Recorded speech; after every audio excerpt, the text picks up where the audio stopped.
Sejam bem-vindos ao podcast Easy Insights. Hoje nós teremos um bate-papo muito especial, porque estamos com um convidado, um empreendedor mais que especial.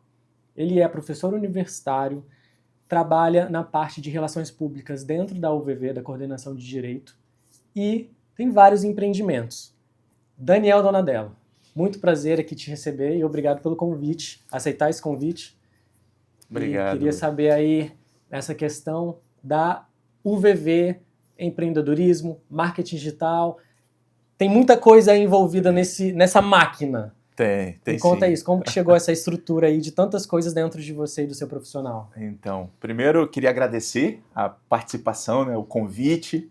É uma honra estar aqui com vocês nesse programa de empreendedores, de advogados, jurídico e de empresários. E falar também que o Gui foi meu aluno, É um egresso de sucesso lá da UVV. É um cara que utiliza o direito de uma forma diferente aí, A gente diz que tem 3 braços do direito, tem o concurso público, a advocacia e o empreendedorismo. O Gui faz bem tanto a advocacia criminal, quanto o empreendedorismo. Parabéns, cara. Mas o UVV, minha casa desde 2008, Desde 2008 te conheci, como a gente está conversando agora, antes de 2012, Sim, eu entrei em 2007. Nossa, então você entrou antes de mim na UVV ainda. E tô lá até hoje, e desde 2010 ali na coordenação, trabalhando muito mais como relações públicas, em função do network aí, junto com o mercado jurídico, junto com os egressos da UVV, que mandam seus filhos ali de volta para fazer direito, enfim. E, cara, com relação à UVV, eu dei aula em vários cursos, não só no direito lá. Como direito empresarial, porque para mim foi direito empresarial. Foi direito empresarial, mas no curso de direito, não foi? No curso de direito. Então, e eu dei direito empresarial, legislação trabalhista, para vários cursos. Gestão de vendas, gestão empresarial, marketing, todas as engenharias. Cheguei até engenharia de petróleo. Só que esses cursos hoje, eles têm essas matérias acessórias online, EAD. Então hoje eu fico só no direito, continuo na coordenação, fazendo essas relações públicas, fazendo vários trabalhos lá. E assim, desde a sua época para cá, os cursos de direito, bons cursos de direito no mundo e no Brasil, eles passaram por transformações. Bastante. Na minha época a gente dizia que a gente fazia o curso de direito voltado para processo civil. Era aquele processo engessado antes de 2015 e tal, depois mudou a legislação. Mas hoje, cara, a gente tem várias aulas, várias disciplinas que sustentam essa questão do empreendedor, do empreendedorismo, mas do advogado empreendedor. Nós temos, por exemplo, gestão de carreiras jurídicas, para falar com os alunos sobre quais são os tipos de carreira jurídica. Por exemplo, advogado. Você ser advogado é uma carreira, Mas depende do advogado. Existe o advogado que fala bem em público, o cara que gosta de falar, o cara um pouco mais conservador que vai para as audiências, que vai despachar com o juiz. Existe o advogado que não gosta de peticionar, não gosta de despachar com o juiz, mas gosta de network. Então ele está em contato com empresários e tal, e leva clientes para o escritório, Geralmente esse é o advogado famoso do escritório. E existem aqueles advogados que não gostam de contato com o público, com clientes, com juiz, com audiência, mas peticionam bem pra caramba. São aqueles caras que escrevem bem. Então a gente começa a comunicar sobre essas possibilidades com os alunos entendem quem eles são. Aí é o autoconhecimento relacionado com o mercado de trabalho. Isso você falou que é relativamente novo. Mas eu tenho na minha memória, apesar de não ter tido maturidade na época, na sua aula, vou me desculpar, mas eu não gostava da aula porque não tinha maturidade. Era direito empresarial, direito comercial, eu achava algo já muito extenso para um jovem. Eu me sentia muito jovem e não tinha essa mentalidade igual as pessoas têm hoje. Mas eu percebi que você ali já tentava colocar na nossa mente que era importante esse empreendedorismo, não se falava essa palavra, mas eu percebi que de outra forma você já tentava conectar a gente com isso. Que bacana. E eu achava isso muito legal. Eu só fui perceber bem depois, Tanto que eu comecei a te acompanhar também nas redes sociais, aí eu vi que isso me remeteu ao passado, que ele já tinha esse viés, só que agora, com outra maturidade, com outra perspectiva, eu consegui enxergar a importância disso. Isso. O direito empresarial, eu sempre tive essa pegada, né? Eu fiz direito e falava que ia ser advogado e depois acabou que eu já estava dando aula em cursinho preparatório, depois de faculdade precisei fazer mestrado e fui como professor, né? Depois advogado e querendo empreender em várias áreas, depois que fiz um curso de pós-graduação em Direito Empresarial com vários empresários, advogados de São Paulo, e fiquei louco com aquilo. Sempre fui muito criativo e querendo criar, né, empresas e criar projetos. Uns deram certo, outros não. E aí eu tentava passar isso para os meus alunos. Aqueles alunos que, no primeiro período, quando eu dava aula de teoria geral do direito, eu perguntava, e aí, o que você quer ser fazendo direito? E ninguém sabia. Alguns falavam, quero fazer concurso. Qual concurso? Não sabiam. Quero ser advogado. Em que área? Não sabiam. Você já foi no escritório de advocacia? Não. Por que você quer fazer... por que você acha que você quer ser advogado? Porque aquele filme, Advogado do Diabo, eu gostei muito. Então, assim, o cara não sabia o que ele queria fazer. E aí, lá pro final do curso, quando eu dava aula de Direito Empresarial, eu perguntava de novo. E aí, para o meu espanto, os caras continuavam sem saber o que queriam fazer. Então, eu lembrava de mim. É preocupante. É preocupante.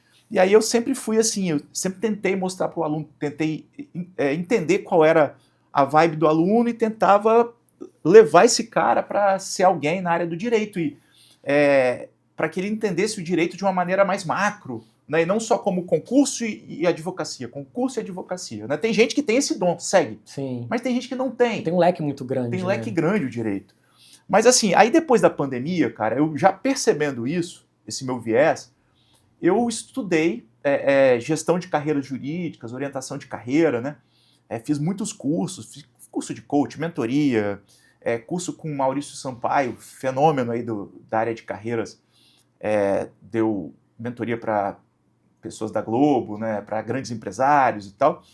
E aí eu entendi que isso é uma profissão. Eu consegui ler teorias de carreira, doutrinas de carreira. Antes a gente achava que doutrina era só direito, né? Que tinha doutrina, medicina, engenharia. Não, existem doutrinas. Estudei estudei Edgar Schein. E aí hoje eu consigo ajudar de uma maneira muito mais profissional, antes era amador, né? Esses alunos, essas pessoas que pensam em realmente dar um caminho para a sua carreira, né? E o que você faz é muito importante, né? Porque eu, usando o meu como exemplo, que eu não tinha maturidade, as pessoas não têm maturidade na faculdade ainda. Não tem. Então você fazendo essa ponte, adiantando a vida das pessoas, se eu tivesse isso, acho que eu teria adiantado muito a minha vida, né? Então acho que é muito legal isso que você está fazendo. Esse trabalho é como se você fosse um teste vocacional da minha época, né? Só que alguém te direcionando e abrindo o seu leque e mostrando as oportunidades. Então, parabéns aí, eu vejo o que você faz no Instagram. Por isso que você foi convidado, né, pela sua competência. Obrigado. E eu quero tirar uma outra dúvida. Com relação a franqueados, eu vi que você também acabou empreendendo, tem franquia FC? Eu tive franquia da KFC em São Paulo. KFC. Isso, e também da Super Estágios no Espírito Santo, né? E como dividir isso? Esse seu ramo jurídico, professor, e para ir empreender para outras franquias, como que casa? Muito difícil. Então, a primeira franquia, que foi a da KFC, na verdade eu financiei, eu comprei uma fração das lojas, né, de São Paulo, Shopping Morumbi, Shopping Cidade de São Paulo. Legal, e um outro lá, e as lojas KFC, eu tinha participação naquelas lojas. Só que eu não administrava. Né? Era um banco de franquias que começou com a Adidas do Shopping Vitória, mas depois migrou para essa área de alimentação. E foi muito bom enquanto durou, porque depois veio a pandemia, as lojas fecharam, né? E aí não ficou tão bom, eu saí desse banco de franquias. E aí depois, por intermédio de também ex-alunos, né, que fizeram direito e entraram no empreendedorismo e tal, eu abri uma Super Estágios na Serra. Então a gente ajudava, a gente intermediava o estagiário, tanto nas escolas quanto nas faculdades. Estagiário de forma geral? De forma geral. Super Estágio é como se fosse o CIE. Só que o CIE é uma ONG, né? E a Super Estágio é uma empresa, uma franquia no Brasil inteiro, E aí também eu não geria a empresa. Né? E aí, por não gerir, e também por não ter muita intimidade com a área, porque eu teria que ser ali um vendedor de estágios, né? Eu acabei que deixei de lado e passei para frente essa empresa. E já tive restaurante de tipo uma raia aqui no estado, já tive muita coisa, tem a pousadinha que dá certo, tem muita coisa interessante. A pousada eu quero ir. Mas você tem que ter, assim, você tem que ter disposição de estar ali liderando, estar ali administrando, senão é complicado. E hoje a gente vê que no mercado jurídico, e não só no jurídico, mas de forma geral, o marketing digital tem sido muito importante. Agora, como você aconselharia os alunos, né, que estão se formando em direito para essa questão, essa dificuldade do marketing digital com o código de ética da OAB, por exemplo? Eu vejo que tem muitos advogados, principalmente os recém-formados, tem esse medo, essa dificuldade. Como que você vê isso? Tem sim. Engraçado que há pouco tempo você não podia fazer, pela ética, né, da advocacia, nem tráfego pago, né? E eu falava, vai cair, vocês vão poder fazer, e hoje já pode. Então a gente percebe o seguinte, o código de ética ele é mais antigo, o boom tecnológico começou a se acentuar muito mais da pandemia para cá então, né? É um fenômeno, e muita coisa ainda vai mudar, isso é fato. Mas, enquanto isso, eu acho que os alunos têm que seguir sim, é óbvio, né? Tem que seguir esse código de ética da OAB, mas quando forem advogados, porque, como eu falo com os meus alunos, eles podem trabalhar já no marketing digital antes mesmo de serem advogados. Eles podem montar cursos, né? Eles podem falar de direito, eles só não podem advogar. Quando advogarem, eu acho que eles deviam sim ler o código de ética, mas não só para passar na OAB.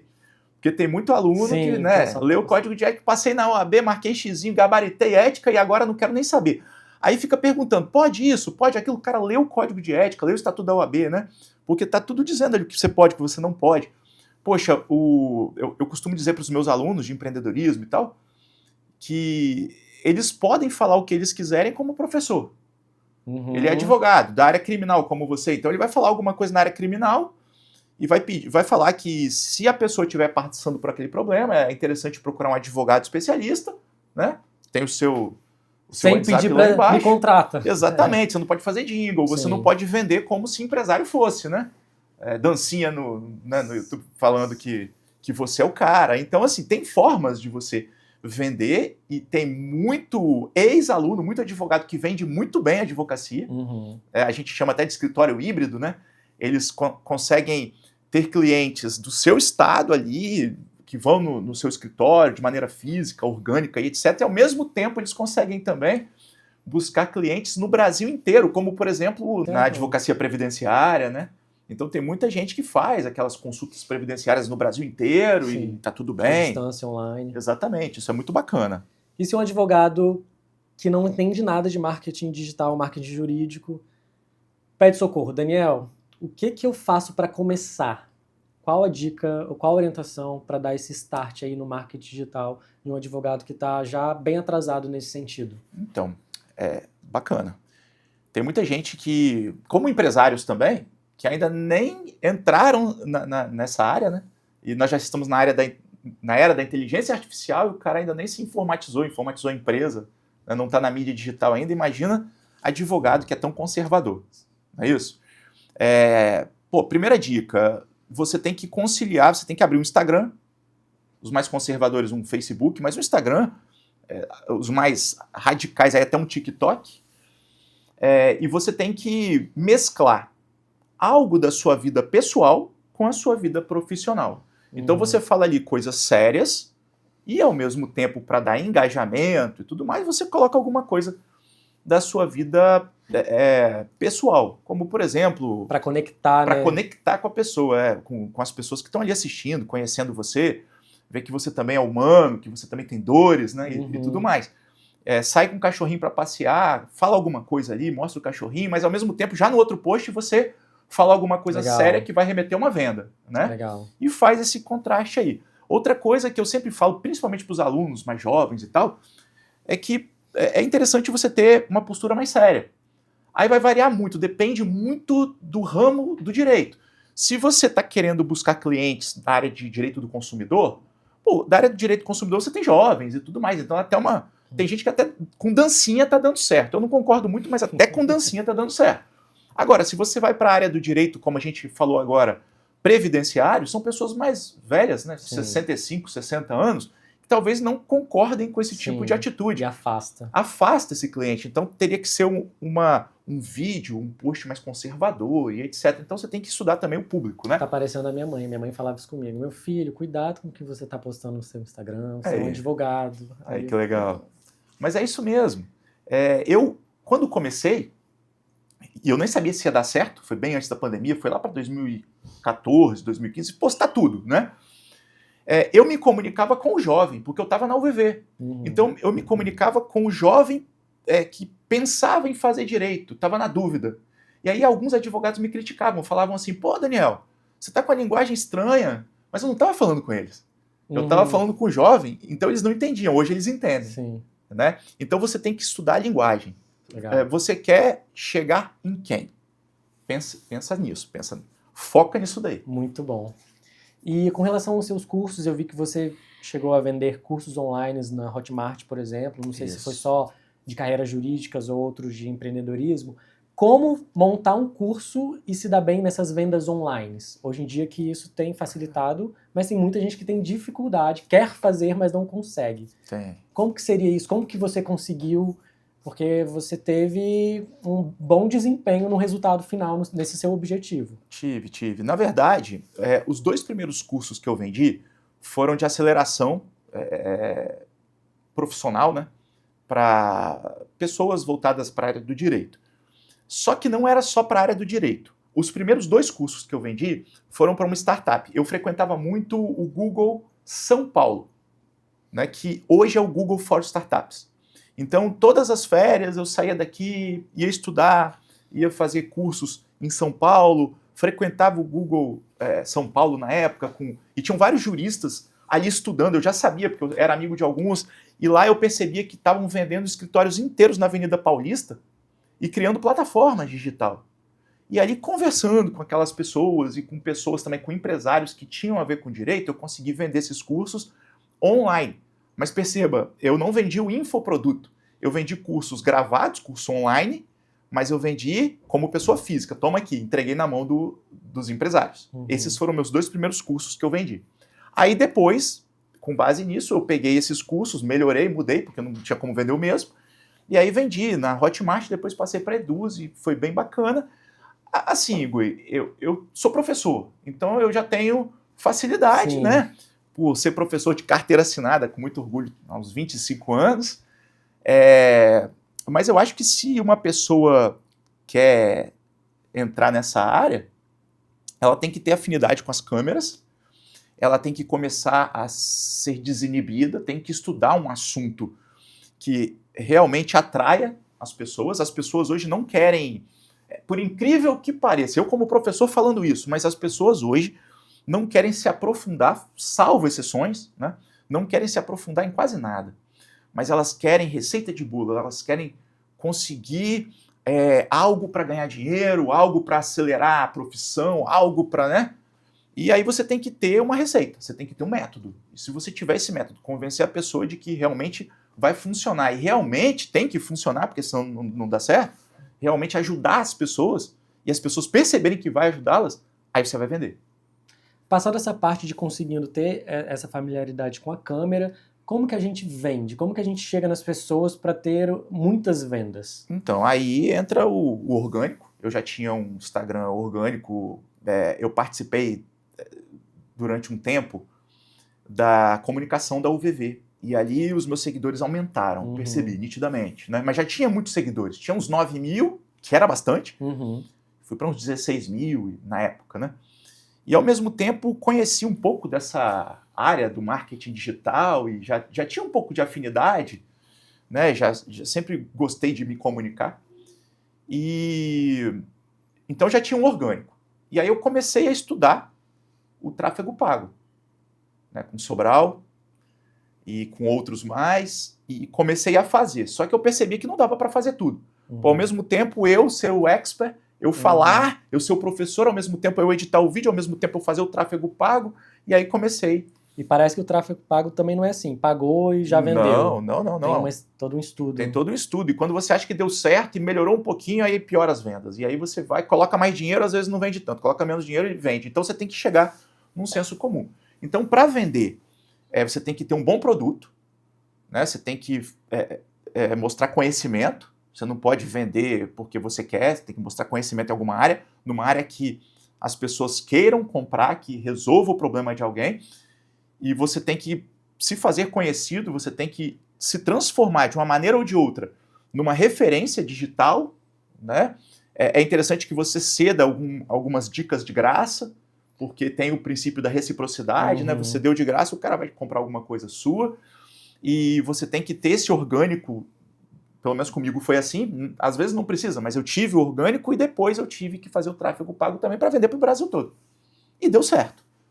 É lógico, não deu certo como uma pessoa global aí que vende demais, né?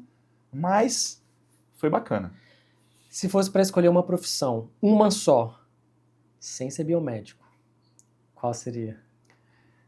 Cara, eu sempre fui empreendedor, você sabe, já rodei tudo aí e tal, mas eu não canso de dizer que se fosse para voltar de novo, eu seria professor. Professor, que legal. E eu brinquei com biomédico porque o seu pai queria que você fosse algo assim? Tem essa história, né? Você já viu em outro podcast. Eu vi um podcast e isso achei engraçado. Então, é porque na época do terceiro ano, né, do pré-vestibular, os meus amigos mesmo da escola, eles foram para a área de exatas. Então, eu não entendia nada nas exatas e falaram, rapaz, você está no lugar errado. Né? Aí, naquele dia, eu fui para casa e perguntei para meu pai, o que você acha que eu poderia ser? Ele falou, não, você que tem que escolher. Aí eu, não, pode escolher. E aí, enchendo o saco dele, ele olhou para mim, um dia eu vou tá mais velho e, de repente, precisaria de um geriatra na família. Foi geriatra. Aí, no outro dia, eu entrei na biomédicas. Só que quando eu tive que furar dedinho, quando eu vi um pulmão de quem fuma, na sala de aula, eu quase desmaiei. Eu falei, não sirvo para isso não, e fui para a área de humanas. O que você ainda não fez que você gostaria de fazer nesse ramo todo profissional, geral? O que falta? Ou não falta nada? Não, falta muita coisa, cara. Então, eu tô numa vibe hoje de querer ajudar muitas pessoas. Eu sei que o professor ajuda, né, e tal, mas assim, eu, depois da pandemia, estudando essa questão das carreiras e tudo, eu fiquei muito afim de estudar, quem sabe um dia, psicologia, cara. Mas você já tem algum ramo, né? Psicanalista, não tem alguma coisa? Fiz, psicanálise, psicanálise. Isso, mas então, quem sabe fazer psicologia para usar isso daí também a favor, né, dessa minha tarefa aí de orientação de carreira e tudo mais, e tocar um projeto mais sério, né, de repente com mais energia, com mais tempo nessa área. Seria legal. Legal. Uma última pergunta.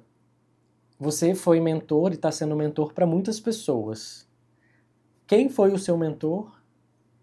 Ou quem você colocaria, seja uma pessoa viva ou não, seja uma pessoa famosa ou conhecida sua, uma pessoa que te inspirou, que foi um mentor para você? Então, eu tive vários. Eu posso citar 3? Pode.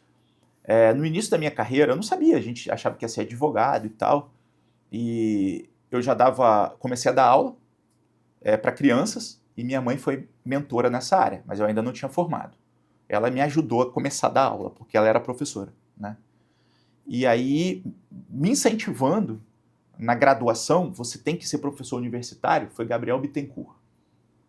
Foi o ex-coordenador de Direito da Universidade Estácio de Sá, né?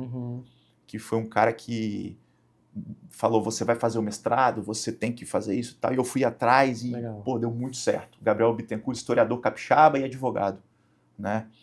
Junto com ele, João Batista Erkenhoff, que é um grande autor, né? Foi juiz aqui no estado do Espírito Santo, um cara que é fenomenal, um cara humano, um cara que eu também aprendi muito, principalmente da aula de primeiro período, o júri simulado, com ele. João Batista Erkenhoff está no coração também. E carreiras agora, né, depois da pandemia, com o Maurício Sampaio. São mentores fenomenais que eu tive na minha vida. Maurício Sampaio Maurício Sampaio foi um diretor de escola no Rio de Janeiro e que percebia que gostava muito de ajudar os alunos e os pais e acabou virando mentor de carreira. Legal.